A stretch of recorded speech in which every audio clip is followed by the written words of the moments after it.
चलेंगे, शरीर में रोमांच होगा, मानस पटल पर युगल सरकार होंगे और जिह्वा पे नाम होगा। निहाल हो जाओगे, निहाल हो जाओगे, मस्त हो जाओगे। जन्म जन्म की जो हमारे अंदर चाहत आनंद की है उसकी पूर्ति हो जाएगी। श्रीपाद प्रबोधानंद जी महाराज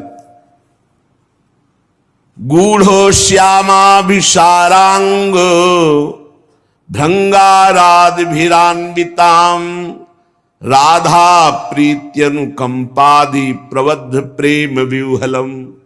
जिस समय तुम राधा राधा जपोगे और राधा किशोरी अनुकंपा कर दिए, तुम्हारी तरफ देख लिए कृपा करके, उसी समय तुम्हारे अंदर स्थूल सूक्ष्म कारण तीनों का राग छूट जाएगा और तुम्हें भाव देह की प्राप्ति हो जाएगी। दिव्य भाव देह जिसका कभी विनाश नहीं होना, जिसमें नव किशोर अवस्था सदैव रहती है और जो चिदानंद है, अपार आनंद, मोक्ष से भी अनंत गुना बढ़ करके भाव देह को प्राप्त महापुरुष को आनंद है। तभी वो दीयमानम न ग्रहणंती बिना मत सेवनम जना। भगवान के देने पर भी वो मोक्ष स्वीकार नहीं करते, भगवत सेवा स्वीकार करते हैं। श्री प्रियालाल की सेवा सामग्री हर समय उसी का चिंतन, किस समय कैसे सेवा पहुंचानी है, कैसे सुख पहुंचाना है।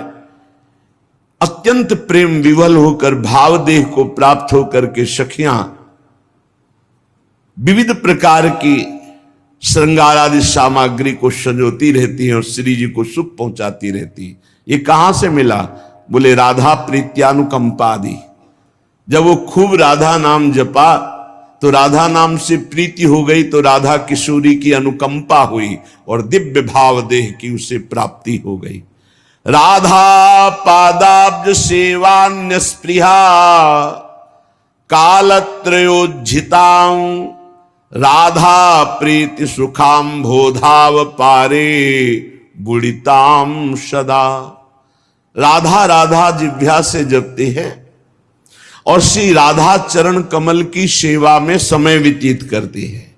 कोई भी जिनके अंदर इच्छा नहीं रह गई, वासना नहीं रह गई, वो अपार प्रीति सुख में डूबी हुई राधा सहचरी पद को प्राप्त होती है।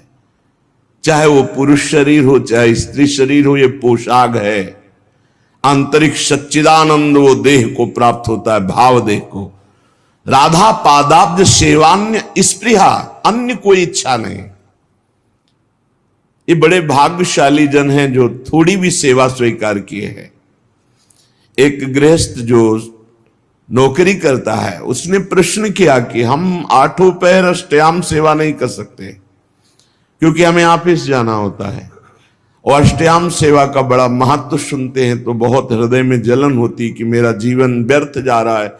मैं प्रातः सेवा करता हूँ श्रृंगार तक और फिर शायम आकर के सेवा करके शयन करा देता हूँ, बीच की सेवा हमसे नहीं हो पाती क्योंकि हम ऑफिस की सेवा में रहते। ऑफिस में भी सेवा हो सकती है, 5 मिनट का समय मिले तत्काल राजभोग लगाइए। वहीं ऑफिस में बैठे बैठे भाव में अपने घर के ठाकुर का ध्यान कीजिए। आपको सच्चिदानंद विग्रह का ध्यान नहीं हो रहा, इतनी अभी पवित्रता नहीं आई, तो जो कुटिया में आपके ठाकुर जी विराजमान उनका तो ध्यान कर सकते हो। उनका ध्यान किया, सामने थाल में सुंदर सुंदर भोग सामग्री, फुल्का, दाल, सब्जी, कढ़ी, चावल, ये अमुक अमुक पदार्थ, सुंदर निर्मल स्वादिष्ट जल, पवार है, 5 मिनट में पवा दिया, आचमन करा दिया, हो गई सेवा।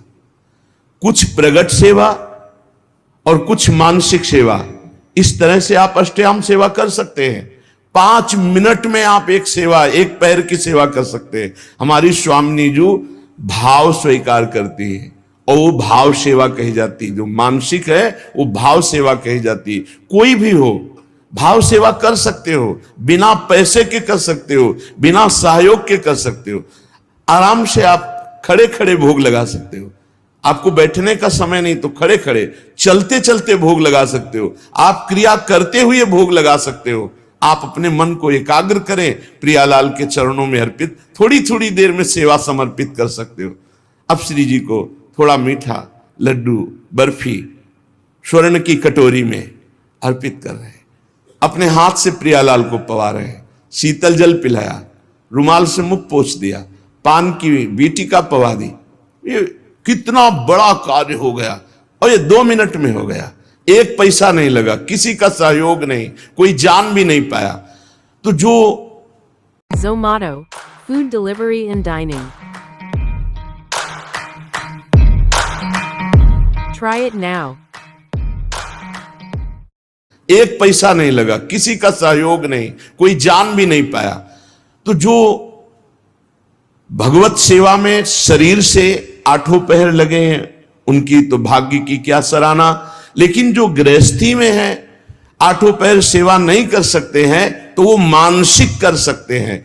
प्रातः काल से लेकर सायंकाल शयन सेवा तक जो सेवा प्रगट में हो पावे सो ठीक, नहीं तो मानसिक सेवा कर दीजिए। राधा पादाब्ज सेवा निस्पृहा, तपस्या भजन साधना करने वाले का फल मिलता है, लेकिन सेवा करने वाला स्वामी को अधीन कर लेता है। यह शब्द याद रखना। प्रियालाल उसके अधीन हो जाते हैं जो प्रियालाल की सेवा करता है। भजन कहते हैं सेवा को, राई के सम भजन को मानत मेरु समान। थोड़ी सी भी सेवा को हमारी लाडली जो सुमेरु पर्वत के समान मान लेती है, बड़ी करुणामयी है। और लालजू जो अधीन है ना, वो सेवा से ही अधीन है। देखो ना, राधा प्यारी तेरे नयन सलोल, तय निज भजन, तय निज भजन, कनक तन जोबन, लियो मनोहर मोल। राधा प्यारी तेरे नयन सलोल। प्यारी जू, आपने ऐसी सेवा की कि लालजू को अधीन कर लिया। गान नृत्य जो भी श्रृंगार करती वो प्रीतम के लिए करती, सर्वस्व प्रीतम के लिए। तो प्रीतम अपना सर्वस्व देकर होए अधीन, संग ही संग डोले। यही हमें करना है प्रगट में और मानसिक में। मानसिक में क्या पैसा लगता है? बड़े सुंदर जूही की माला तैयार की, प्रियालाल के गले पर पधराई, बड़े सुंदर कमलों के फूल, गादी बिछा दी, 1 पैसा नहीं लग रहा। बड़े सुंदर स्वर्ण से जटित चौकी, उस पर सुंदर सुंदर भोग सामग्री। मेरी युगल सरकार, भावना युगल सरकार मुस्कुराते हुए आकर विराजमान है सिंहासन, अपने हाथ से पवार। देखो, रोना ना आ जाए तो देखना, आनंद, हृदय एकदम निर्मल हो जाएगा। 1 पैसा नहीं लगा और महान उत्तम सेवा हो गई, निर्दोष सेवा। इसलिए सेवा सबको करनी चाहिए। बिना सेवा के शरीर पवित्र नहीं होता, बिना मानसिक सेवा के अंतःकरण पवित्र नहीं होता पूर्ण रूप से। इसलिए सेवा की भावना जरूर रखो। अगर दिन में 1 बार आपने मानसिक सेवा का भाव किया, सुंदर शरबत बनाया, सुंदर चांदी की 2 गिलास है, ले गए, युगल सरकार को पवा रहे, कैसे शरबत पी ली, फिर आचमन करा, फिर मुख पोंछ दे, 2 मिनट चंवर लेकर डुला। हमारे प्रियालाल विराजमान है, कुछ नहीं, शांत बैठे हैं, चंवर चल रहा है, पंखा से हवा कर रहे हैं। 2 मिनट प्यारी जू के सामने राधा राधा नाम कीर्तन करके नाच रहे हैं, कुछ बाहर से नहीं कर रहे, ऑफिस में बैठे बैठे हो रहा है। आप इस उपासना को समझिए। उपासना भाव का क्षेत्र है। भावोत्सवेन भजताम रस काम धेनुम तम राधिका चरण रेणु महामिस्मरामि। भाव के आप खुद परिणाम देखेंगे। प्रगट सेवा और भाव की सेवा में बहुत बड़ा अंतर है।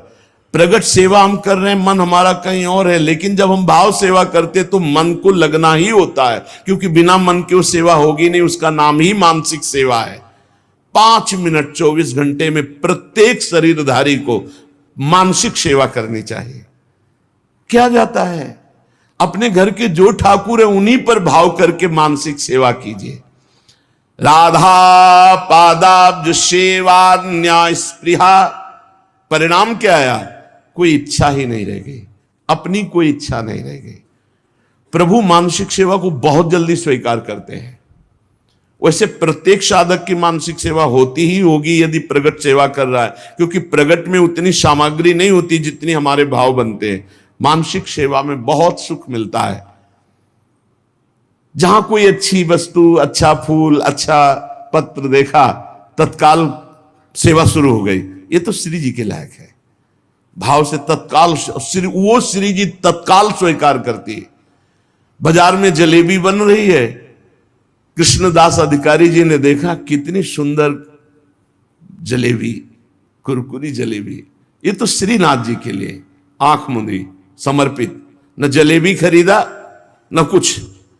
उधर जब पर्दा हटाया श्री विठलनाथ गोस्वामी जी ने, तो देखा जय जय जलेबी पा रहे। तो उनका जय जय, यहां तो जलेबी बनी नहीं और बाजार का आप पाते नहीं, फिर ये कैसे? तो उनका कृष्णदास अधिकारी जी गए हैं ना सेवा के लिए, तो बाजार में जलेबी बन रही थी, तो उन्होंने देखा और भोग लगा दिया, तो हम पा रहे हैं।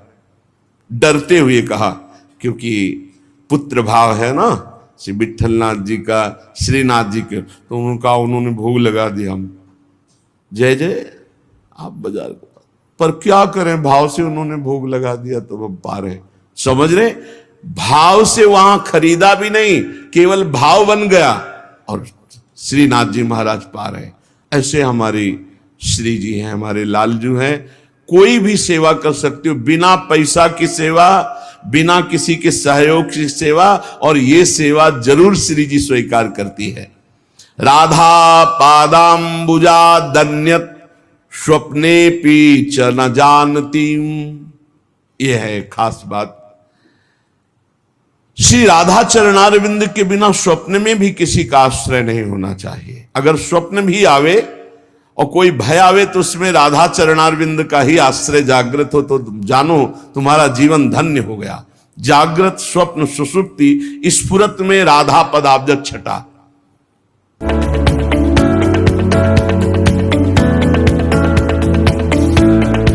के बोर्ड एग्जाम खत्म हुए लगभग 1 महीना हुआ है, और आप में से कई सारे लोग अभी 9th खत्म करके 10th स्फुरत में राधा पदाब्ज छटा। चाहे हम जागृत में हो या स्वप्न में हो या सुषुप्त में हो, हम राधा चरणारविंद की ठसक में अन्य आश्रय ना आ जाए। राधा पादाम्बुजा दन्यत स्वप्ने भी च न जानती, स्वप्न में भी हम किसी अन्य का आश्रय न ले, अन्य का परिचय न जाने। तो श्री राधाजू के इस संबंध के प्रभाव से उसके हृदय में प्रेम समुद्र, राधा संबंध संधावत प्रेम सिंधौग शालिनीम, उसके हृदय में प्रेम समुद्र की अद्भुत तरंगें उठने लगती हैं। शेषा शेष महाविस्मापक कैशोर रूपिणीम, क्षणे क्षणे रसास्वाद प्रोदंचत पुलकावलीम। जो निखिल जगत में सबका आश्रय छोड़ करके एकमात्र आराध्य देव चरणों का आश्रय ले लेता है, महाआश्चर्य में उसका जीवन बदल जाता है। शरणागति एक बड़ा गुप्त रहस्य है और इसका एक विचित्र प्रभाव है। कह रहे हैं जैसे कोई महाधनी किसी को गोद में ले लेता है, तो बिना कमाए वो अरबपति हो जाता है, क्योंकि गोद में ले लिया गया। ठीक शरणागति गोदनामा है। जब कोई सच्चा समर्पित शिष्य होकर गुरु के चरणों का आश्रय ले लेता है, तो गुरु की सारी भागवतिक संपदा का अधिकारी हो जाता है। जैसे गोदनामा। यद्यपि बड़ी दुर्लभ, बड़ी तपस्या, बड़ी कठिनता से गुरुदेव ने उस वस्तु को हासिल किया, पर जब शिष्य सच्चे भाव से शरणागत हो जाता है, तो उसको वो कष्ट नहीं सहना पड़ता। वो संपत्ति का अधिकारी ऐसे हो जाता है जैसे गोदनामे में संपत्ति का अधिकारी बिना कमाए हो गया। भीतरी भाव जब हमारा प्रभु के प्रति ऐसा हो जाता है,